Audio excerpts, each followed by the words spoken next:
কলেজের ক্লাস শেষ, সারাদিনের পড়াশোনার ক্লান্তি নিয়ে যেখানে বেশিরভাগ শিক্ষার্থী দ্রুত বাসার পথে হাঁটেন, সেখানে এই তরুণী থামে অন্য এক দায়িত্ব পালনের জন্য।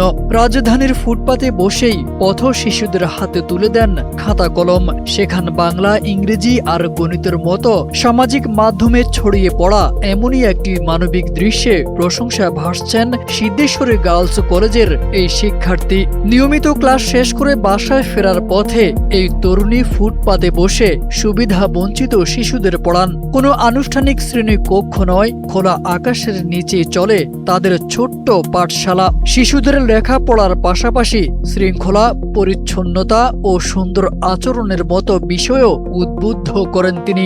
অনেকে বলছেন সমাজ পরিবর্তনের জন্য সবসময় বড় কোনো উদ্যোগের প্রয়োজন হয় না। RICL TMX, যুগের পর যুগ স্থাপনা থাকে মজবুত।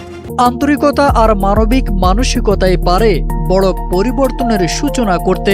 অনেকেই এই তরুণীর উদ্যোগকে অনুপ্রেরণাদায়ী উল্লেখ করে এমন কার্যক্রম দেশের বিভিন্ন স্থানে ছড়িয়ে দেওয়ার আহ্বান জানিয়েছেন।